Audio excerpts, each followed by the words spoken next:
План кормозаготовки на сегодняшний день выполнен на 70%. Это 349 тысяч тонн сена. Несмотря на природные и климатические условия, неплохой показатель у Амгинского, Хангаласского, Чурапчинского, Усть-Талданского и Татинского районов.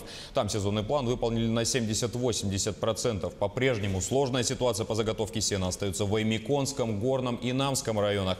Так, аймяконцы заготовили только 1900 тонн. Это 38% от плана. В связи с этим власти принимают дополнительные меры.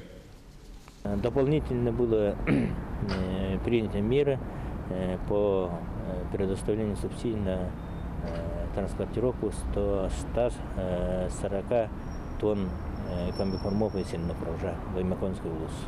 Вот это последние дополнительные меры.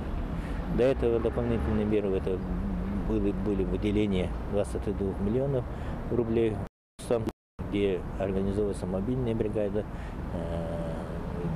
на местах для заготовки